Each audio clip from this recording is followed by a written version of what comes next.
Hello students. पिछले lesson 1 में मैंने आप लोगों को complex numbers and quadratic equation chapter के तहत इमेजिनरी नंबर, कॉम्प्लेक्स नंबर के लॉज, साथ ही conjugate and modulus of complex number के बारे में बताया था। इस लेसन 2 में मैं आप लोगों को conjugate and modulus of complex number के कुछ इंटरेस्टिंग रिजल्ट के बारे में बताऊंगा। ये एक्चुअली जो रिजल्ट्स हैं ये एक तरह से फार्मूला है जिनका प्रयोग आप इनसे रिलेटेड क्वेश्चन को सोल्व करने में कर सकेंगे। तो इसे समझाने के लिए मैंने 3 कॉम्प्लेक्स नंबर लिए हुए हैं। आप देखें, z equal to a plus i b है, z1 equal to a1 plus i b one है, z2 equal to a2 plus i b two है। तो पहले कंजुगेट ऑफ कॉम्प्लेक्स नंबर के रिजल्ट्स लेते हैं।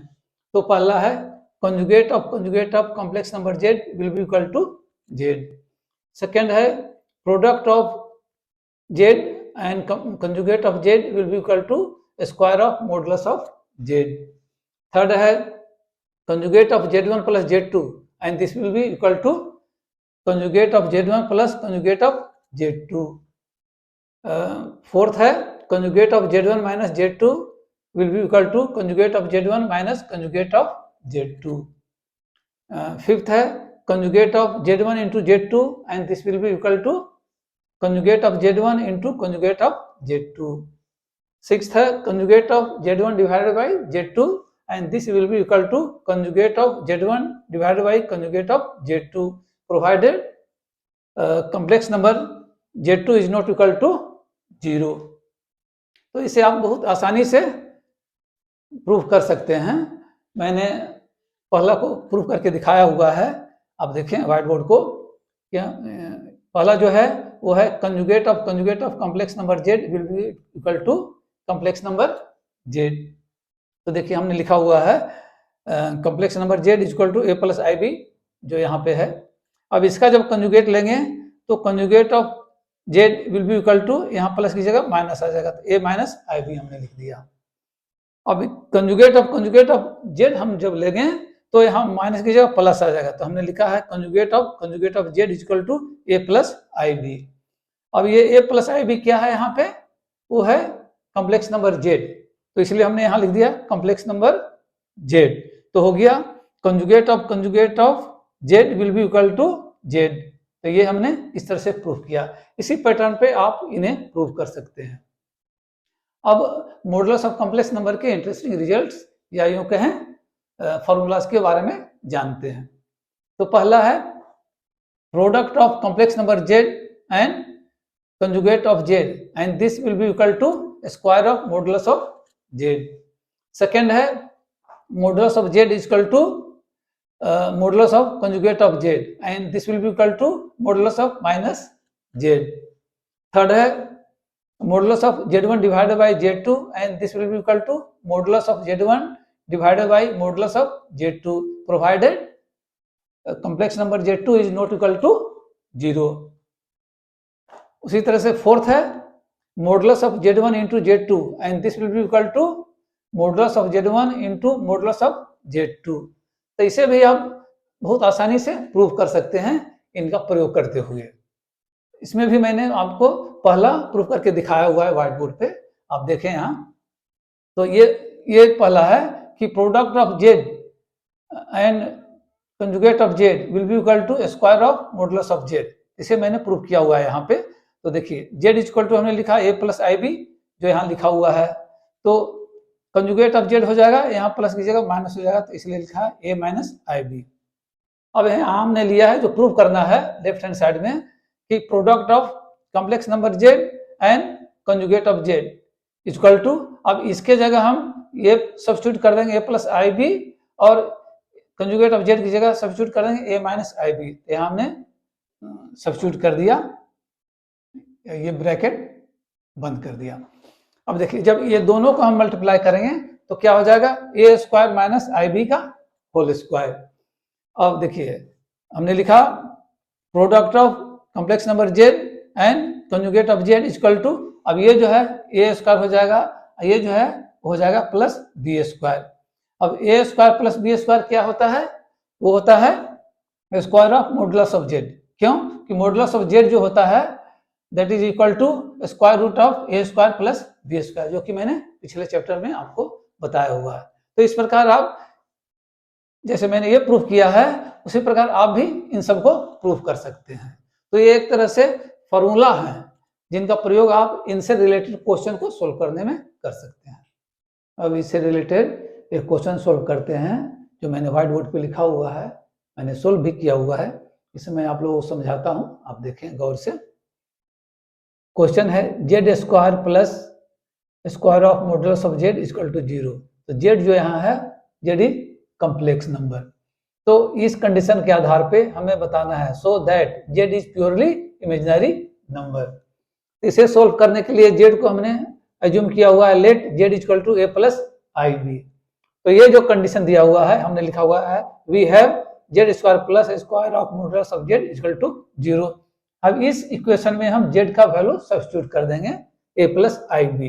तो इसमें मैंने सब्स्टिट्यूट किया है जेड की जगह ए प्लस आई बी, तो हमारे पास आया है ए प्लस आई बी का होल स्क्वायर। यहाँ जब सब्स्टिट्यूट करेंगे जेड की जगह ए प्लस आई बी, तो उसको सिंप्लीफाई करते हुए हमारे पास मिलेगा इसके जगह पे ए स्क्वायर प्लस बी स्क्वायर।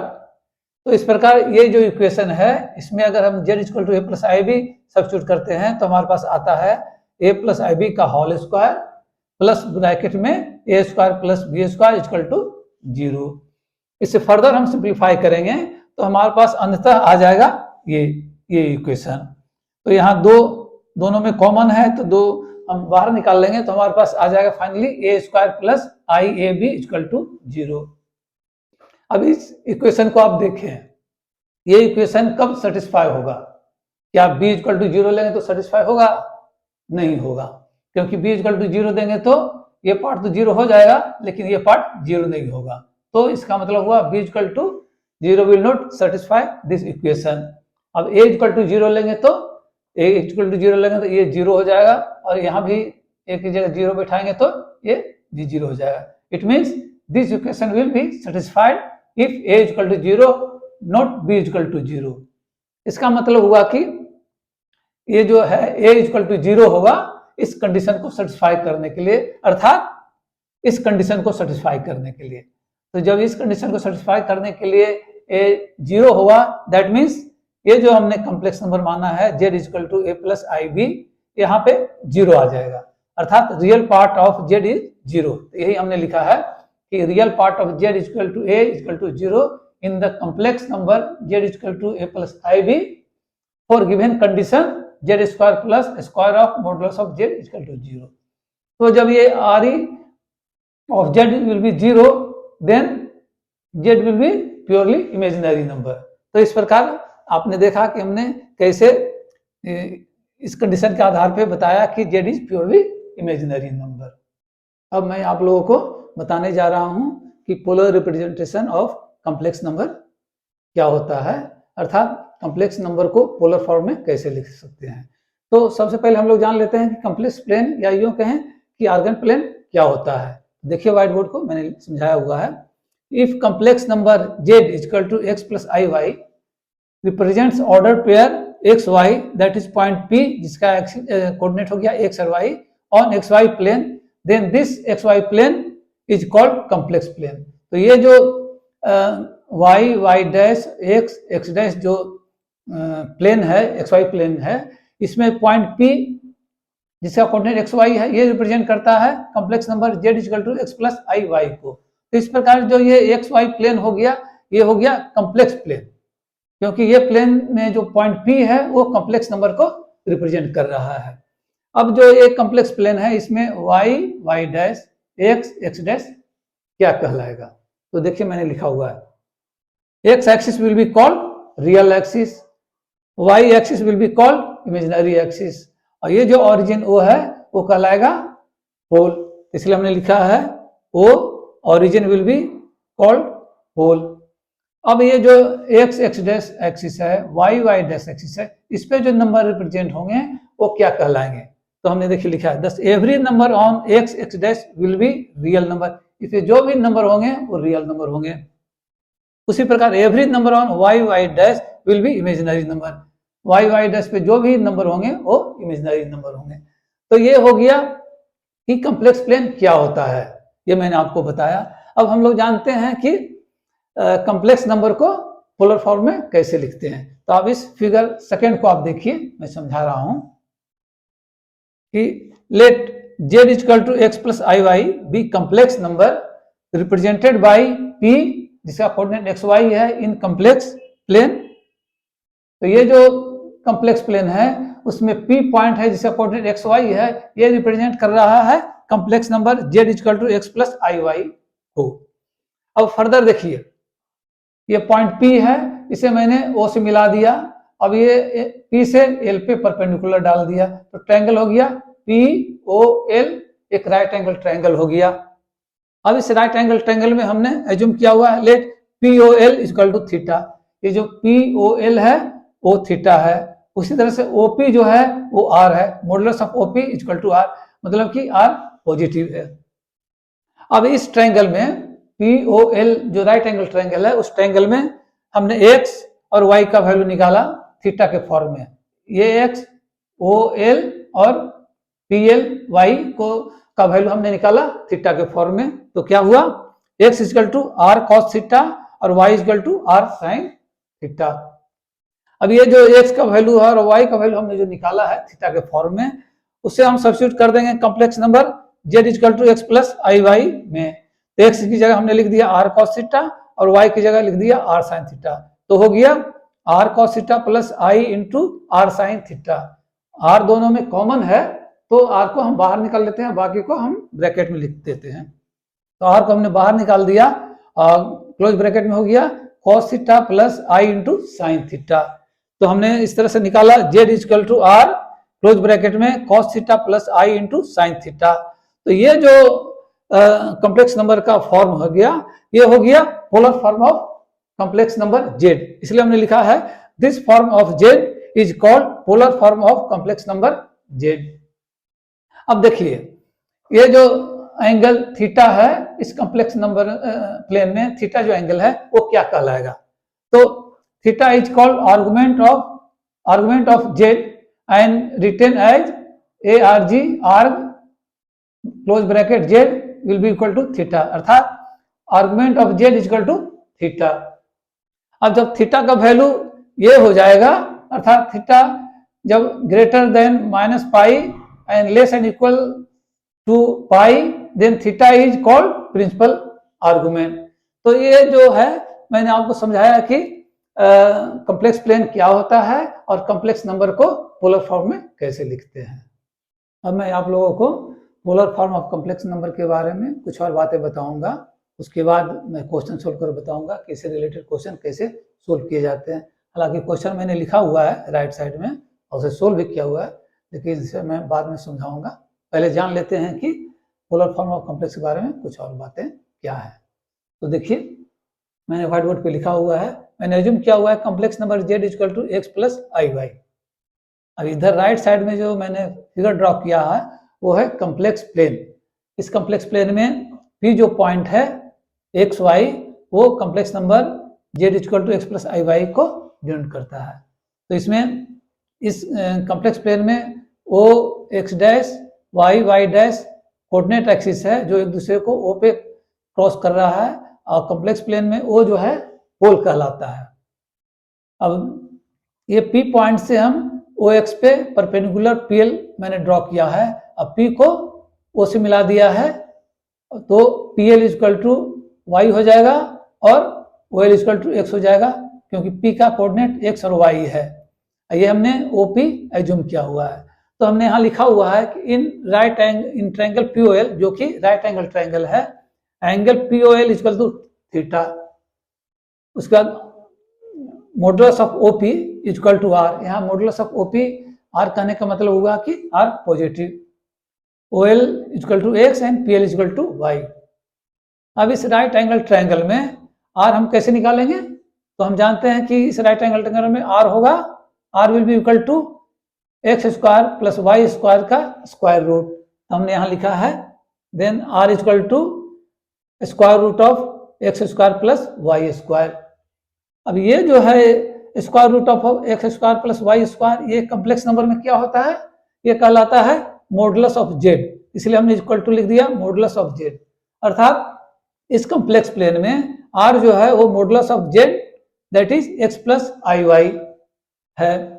अब देखिए इसमें दो तीन चीज जानने की चीज है, बात है, वो क्या है कि ये पॉइंट जो है वो ओ एक्स पे भी लाई कर सकता है, ओ वाई पे भी लाई कर सकता है, ओ एक्स डैश पे भी और ओ वाई डैश पे भी लाई कर सकता है। तो जब एक्सिस पे लाई करेगा तो थीटा क्या होगा, तो देखिए मैं बताता हूं आपको। जब पी पॉइंट जो है ओ एक्स पे लाई करेगा तो थीटा विल बी 0, और जब ये वाई पे लाई करेगा तो theta will be pi by 2, और जब ये ओ एक्स डैश पे लाई करेगा तो थीटा विल बी पाई, और जब ये पी पॉइंट जो है opposite side of x axis इस पे लाई करेगा तो हो जाएगा थीटा माइनस पाई बाई 2, क्योंकि नेगेटिव साइड में है ये एक्स डैश ओ एक्स के, या फिर कहें कि वाई के पॉजिटिव साइड के अपोजिट साइड में है, इसलिए क्योंकि वाई के अपोजिट साइड में है लाइक कर रहा है तो ये एंगल जो हो जाएगा वो हो जाएगा माइनस पाई बाई 2। तो ये मैंने बता दिया कि जब पी किसी एक्सिस पे रहेगा तो थीटा क्या होगा। लेकिन जब ये फर्स्ट क्वाड्रेंट या सेकंड क्वाड्रेंट या थर्ड क्वाड्रेंट या फोर्थ क्वाड्रेंट में पी रहेगा तब थीटा हम कैसे निकालेंगे, मतलब argument of complex number Z कैसे निकालेंगे। तो उसके लिए हमने देखिए समझाया हुआ है आपको, मैं बता रहा हूं। Let alpha be acute angle such that tan alpha is equal to modulus of y by x that is equal to modulus of imaginary part of z and real part of z. ये हम कब ले रहे हैं, जब z does not lie on any axis. तो जब p point है फर्स्ट सेकेंड थर्ड फोर्थ में रहेगा तो थीटा क्या होगा वो हम इसके आधार पे निकालेंगे, अल्फा जो एंगल निकलेगा उसके आधार पे। तो देखिए हमने लिखा हुआ है कि when Z in first quadrant, इस क्वाड्रेंट में जब जेड रहेगा अर्थात पी पॉइंट फर्स्ट में रहेगा तो theta will be alpha, that means argument of z will be alpha, जो यहां से अल्फा में निकलेगा वही थीटा रहेगा अर्थात आर्गुमेंट ऑफ जेड रहेगा। लेकिन यदि जेड सेकेंड क्वाड्रेंट में है, मतलब इस क्वाड्रेंट में है, तो theta will be pi minus alpha, that means argument of z is equal to pi minus alpha.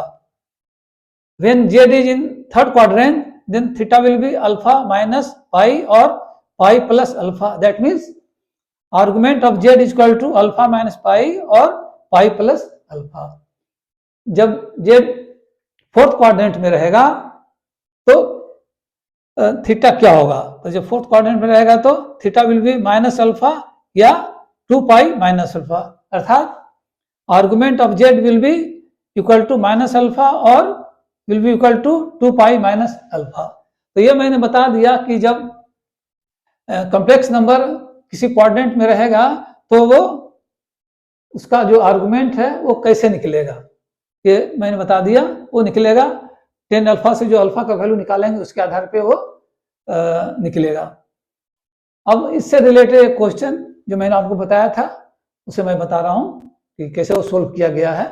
तो देखिए क्वेश्चन है find modulus and argument of complex number z equal to 1 minus √3 into i, और इसे हमें polar form में भी express करना है। तो हमें तीन चीजें इसमें ज्ञात कर दी हैं, modulus and argument of z and Z को हमको पोलर फॉर्म में लिखना है। तो 1 बाई 1 हम इसे सॉल्व करते हैं। देखिए तो पहले निकालते हैं मॉडुलस ऑफ जेड।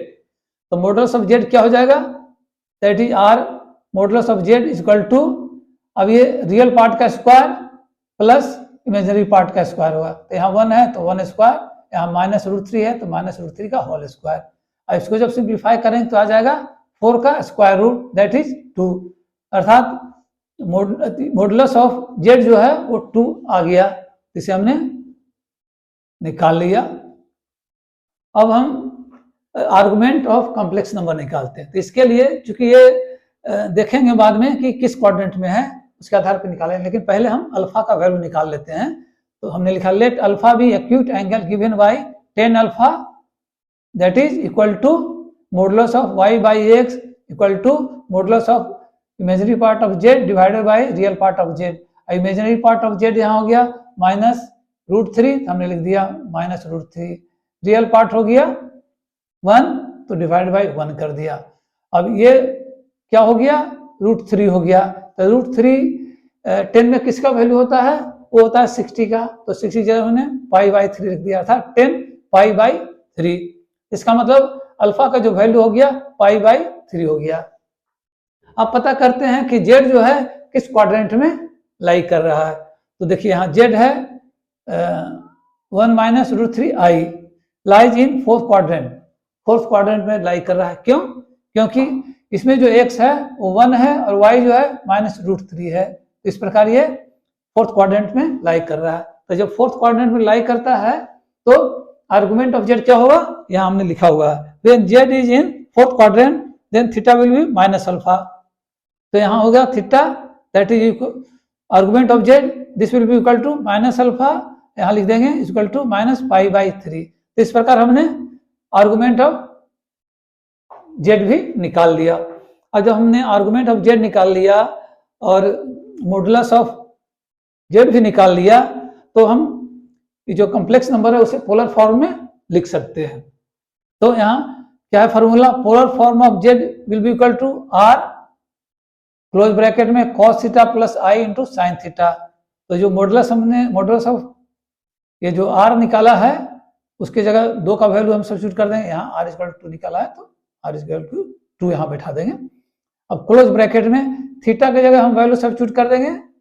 यहाँ जो एंगल निकाला है -π/3, तो यहाँ हमने सब्स्टिट्यूट कर दिया क्लोज ब्रैकेट में cos -π/3 plus i into sine close bracket में -π/3।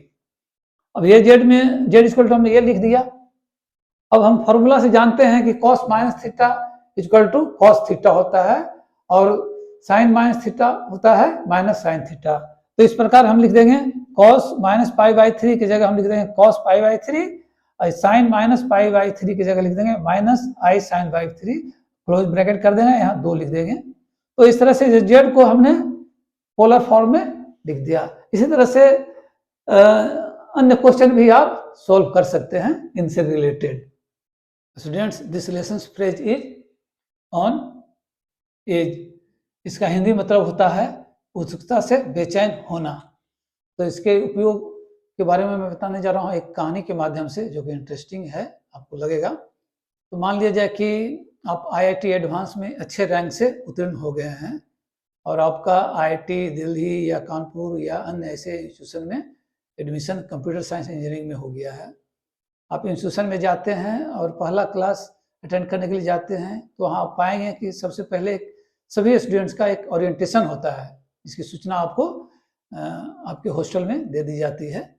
तो उस ओरिएंटेशन में होता क्या है कि सभी बच्चे एक हॉल में, जैसे IIT दिल्ली में सेमिनार हॉल है या डोंगरा हॉल है, ये बड़े हॉल हैं, यहाँ सभी बच्चे इकट्ठे होते हैं। यहाँ आकर के IIT के डायरेक्टर या फिर अन्य टीचर्स IIT के बारे में बहुत सारे बातें बताते हैं। तो आप इसी तरह से आप हॉल में बैठे हुए हैं और डायरेक्टर का या टीचर्स का इंतजार कर रहे हैं और आप बहुत बेचैन हो रहे हैं कि डायरेक्टर कब आएंगे और क्या क्या बातें हमें बताएंगे। आप उत्सुकता से भरे हुए हैं। और उसके बाद जब ओरिएंटेशन प्रोग्राम हो जाता है, आप हॉस्टल चले जाते हैं। शाम को आपके पेरेंट्स आपके बारे में पूछते हैं, नेचुरली होगा कि वो जानना चाहेंगे कि पहला क्लास में कैसा अनुभव आपका रहा। तो आप उन्हें बताएंगे कि सबसे पहले हम लोग का एक ओरिएंटेशन प्रोग्राम हुआ, जिसमें हमारे डायरेक्टर या शिक्षक ने इन बातों को बताया। लेकिन जब हॉल में आप बैठे इंतजार कर रहे थे, उस समय जो आपकी उत्सुकता होगी, उसके बारे में, उस मोमेंट के बारे में आप अपने पिता से शेयर करना चाहेंगे उस मोमेंट को। और यदि आप हिंदी में उन्हें कहना चाहेंगे कि हम लोग हॉल में उत्सुकता से बेचैन बैठे थे कि शिक्षक IIT के बारे में क्या क्या बातें बताएंगे, तो अंग्रेजी में आप उन्हें क्या कहेंगे? आप कहेंगे कि we were sitting on an edge what the teachers will tell us about IIT। इस प्रकार आप ऑन एज का अन्य प्रयोग भी कर सकते हैं। देखिएगा, आप जब IIT में जाएंगे ना, तो आपको इसी तरह की इंटरेस्टिंग चीज़ें पता चलेगी और बहुत ही उत्सुकता रहेगा कि IIT की पढ़ाई कैसे होती है और आपको बहुत अच्छा लगेगा IIT का माहौल